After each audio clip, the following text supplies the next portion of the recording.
Hey everybody, I'm Alex Pilnick. I'm a master's student in media studies, media and public engagement, and I'm going to tell you guys a little bit about virtual reality. I got a double slide here, skip over that. So I just want to basically reiterate how important what Ross talked about was.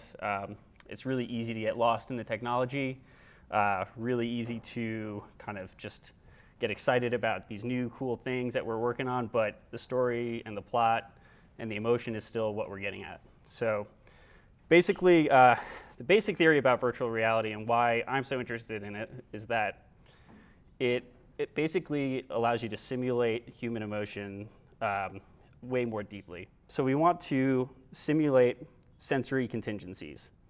So sensory contingencies being sound, being touch, haptics, being sight, so on and so forth. So the theory is to create place illusion. And the idea is to create lasting connections to difficult subject matters through emotional response. Basically, a couple different types of VR that we kind of are working with. Virtual reality, immersive virtual reality is just kind of the recreation in general of real life. And then that can be divided into a few different spaces. We can create 3D models that you can explore. We can overlay information over reality, which is augmented reality. I'm sure a lot of you guys have played Pokemon Go. That's augmented reality. You put your phone up, you look around, you see information overlaid. And then there's 360-degree video. 360-degree video is very similar to telling a story in the traditional documentary format, except we are recording in all directions, so that creates some challenges. 360-degree video is, at this point in time, a lot more easy to view on a variety of mediums. You can view it on your phone, you can use Google Cardboard, so on and so forth, and it's a lot more simple to implement than virtual reality or augmented reality.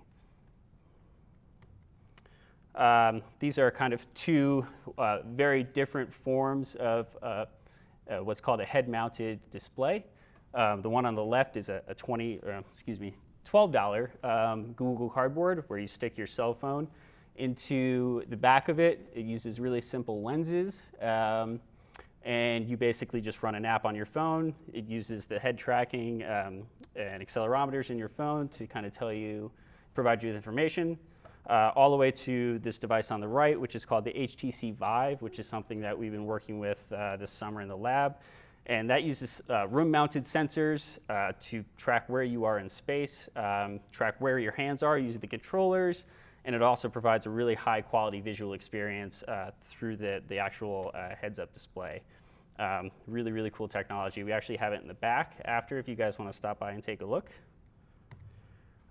So this summer, Pat kind of on the cameras back there spearheaded this. We basically started playing around with all this technology and trying to figure out how we can use it to tell stories.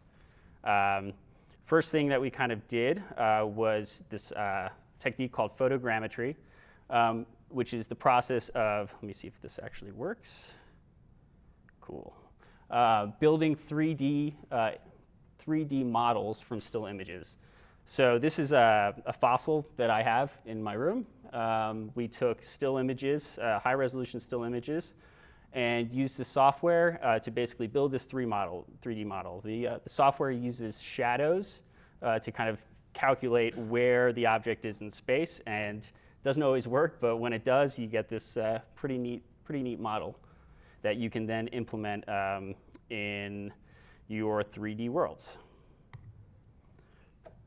So we, this summer, used Valve's basically game engine. You're basically using, because you're creating a 3D world, you're basically using video game building tools to create that world. Valve is a really great company, and they put out some free software that you're able to download and work with yourself. It can be frustrating at times, which Pat and I went through this summer, definitely. But it's definitely a learning experience, and it's been a lot of fun so far.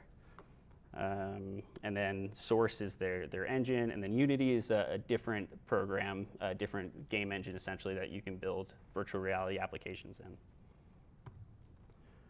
360 video content is kind of the other form that we're focusing on because of how simple it is to implement.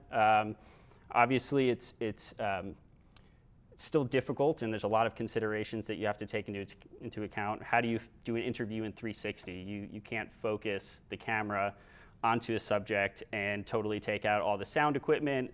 You can't take out the interviewer. Everything is there. So how do you tell that same narrative? The camera on the left is the LG 360 cam that we've been using. It's pretty simple. You just connect to it with your phone. But the quality is kind of, it's not that great yet, but it's also really cheap, relatively speaking. The rig on the right is I guess it's about 6 GoPro cameras, and that's a lot more complicated, a lot more expensive. You have to manually stitch all the video together, really computer processing intensive. So we haven't quite gotten a chance to play around with that yet, but looking forward to doing that in the future. I'm going to hopefully get this to work. This is a link.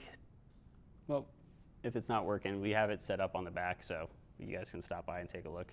Cool.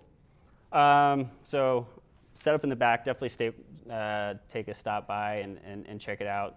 The only way to really experience what it's like is to put the headset on and really dive into that world. So me just showing you a video of what it kind of looks like is not going to really do it justice. So basically, we're still kind of in the trial and error phase of trying to figure out this technology.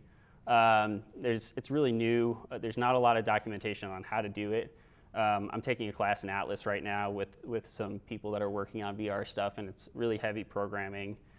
And it's kind of new to me, so I'm definitely trying to learn, but it's really interesting. Virtual reality is very computationally intensive. You need big expensive computers, big expensive graphics cards to basically drive all this content. So that's really a limitation in distributing this material. But I imagine in the next 5-10 years, it's definitely going to become cheaper and easier to access. As I mentioned earlier, filming in 360 is challenging. In the same way that you do work with the footage, basically the same way that you'd work with traditional 2D film.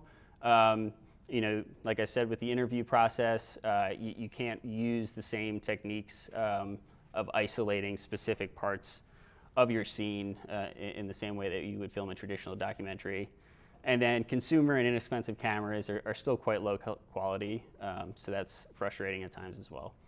And then just the limited ability to distribute media across basically to the people at mass. So you need a Google Cardboard device, or you need a $800 Vive headset or something like that just to start to get that experience. So it's not something that's widely available yet, but obviously we have some exciting possibilities in the future. So definitely check it out though in the back after this.